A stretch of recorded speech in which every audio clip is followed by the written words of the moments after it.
জানি না নাকি? শোনো শোনো, তোমার তো আরো ভালো। আমি তো জানি তোমার তোমার ভালো, কারণ মন চাঁদের দিকে ডাইভার্টেড হয়ে, হ্যাঁ ডাইভার্টেড হয়ে যাক না। আমরা তো আমাদের জায়গায় আছি।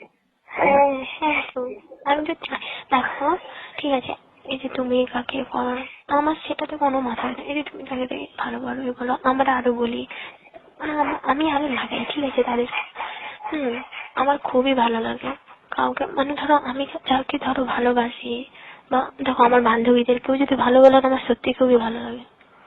এই যে সুমনাকে না, যে মেয়েরা বলে জোরে জোরে কথা বলে আর একটু মানে হাত নেচে কথা বলে বকে বলে, আমার না খুব খারাপ লাগে জানো।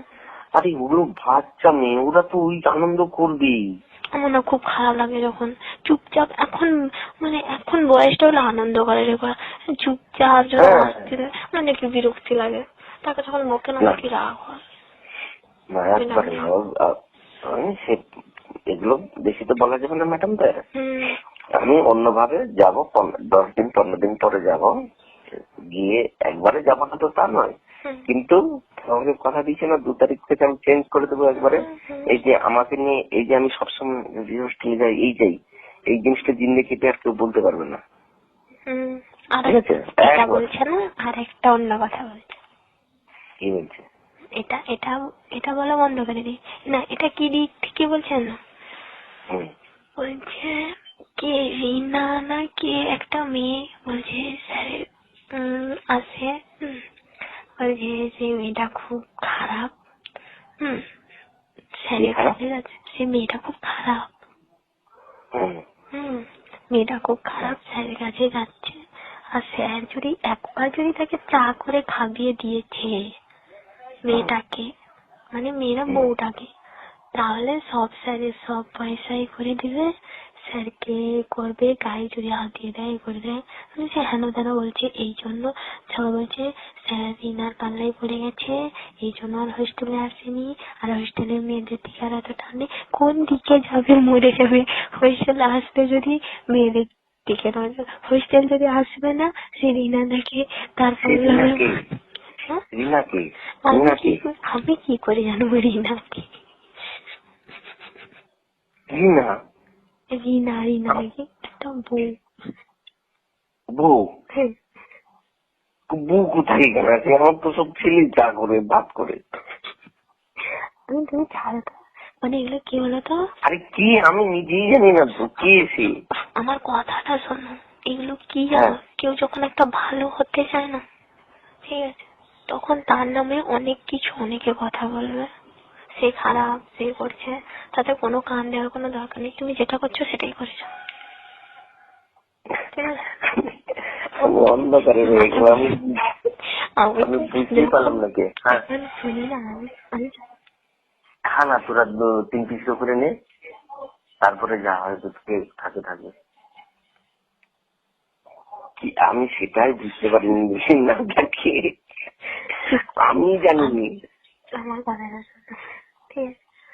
আমি বলি আমার এখানে কোনদিন কোন মেয়ে রান্নাও করেনি, কিছুই করেনি। আর আমার এখানে শুধু গার্জিয়ান মেয়ে ছাড়া কেউ আসে না, ঠিক আছে? তাও আবার সে স্বামী স্ত্রী আসে, বাচ্চার ছেলেকে সঙ্গে নিয়ে আসে। আমি তোমাকে কি বললাম? আরে দূর, আমি তো জানতেও পারলাম না রিনা কি, মানে কি বলছে, রিনা যদি একবার চা করে খাই দেয় আর গায়ে হাত দেয়।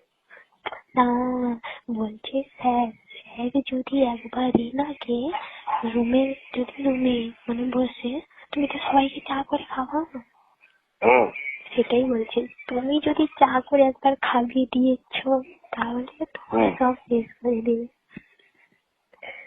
ঠিক আছে? আর বলছে স্যার মনে হয় সেই রিনা এতে পাল্লায় পড়ে গেছে, এই জন্য আর হোস্টেল আসেনি, আর হোস্টেলের দিকে আর হোস্টেলের মেয়েদের দিকে আর এতটা নেই। রিনার পাল্লায় পড়ে গেছিস? হ্যাঁ। ওরা কি ভাবে, আমি তো এই জন্য আমি তোমাকে বলি না তুমি সেগুলোকে নিয়ে করবে। আরে বাবা, আমি তোমাকে কি বললাম, যখন কেউ কোনো মানে কোনো কিছু যখন কাজ করে না, মহান কাজ করে না বা কিছু বড় হতে চায়, তো তখন তার পিছনে অনেকই লোক লাগে, ঠিক আছে? যখন হাতি যায় পাশ দিয়ে অনেক কুকুর চিৎকার করে, তো হাতি কোনো ঘুরে দেখে না। তুমিও সেই রকম, ঠিক আছে? যেটা বললো তো কি হয়েছে তখন, এখন তোমাকে হ্যাঁ সেটাই বলছি, হাসি পাচ্ছে আমি রিনা তাকে চিনি না, এই জন্য হাসি পাচ্ছে আর কি। ভীষণ খারাপ না, ভীষণ ভালো। না না, মেয়েরা বলছে রিনার পাল্লায় পড়েছিল। মেয়েরা বলছে না তোমাকে, মেয়েরা কিচ্ছু বলে না, শুধু বলে এই দুটো মেয়েটা আর সেই দুটো বউ, আর কি মানে তারা বলছে রিনার পাল্লায় পড়ে গেছে, এই দুটো বউ হলো করা। মানে তার মানে তো নেই সারাদিন, কি করবে? মানে ব্যাপারটা তার মানে কি, যে মানে আমার সবসময় মেয়ে লাগবে, তাই তো? রিনা না থাকলে হোস্টেলে যাবো, হোস্টেলে না থাকলে এখানে যাবো, তাই তো? এবার কোথাও না গেলে বড় মার কাছে যাবো, বড় মেয়েটা। না, আমি এবার এর কাছে যাবো, ওই মানিক বাবু স্ত্রীর কাছে যাবো। হ্যাঁ ঠিক বলে, চলো সে পেট বের করে করে ঘুরে। হ্যাঁ, পেট বের করে ঘুরে ঘুরে। বিশ্বাস করবে না, ফালতুটা একদম। দেখো কথাটা শোনো, আমি সেই মিঠুকে বললাম, জানো তুমি ওদের সঙ্গে গল্প করে এসছো, এইরকম বলছে। বলছি বাবা ওরা এত নিচু মনে। আমি হ্যাঁ, আমার কথাটা শোনো, মা জানি খুব ভালো, তারা না ভালো না জানো, শোনো বড় চর্চা কাজ তো নেই। আরেকটা কথা বলছি শোনো, মানিক স্যারের বউ এত বাজে, সে বাদ দাও, শাড়িটা তো নেয় পুরো মাঝখান দিয়ে। শুনতে পাচ্ছি না মানিক স্যারের বউ শাড়ির যে আঁচলটা দুধের মা।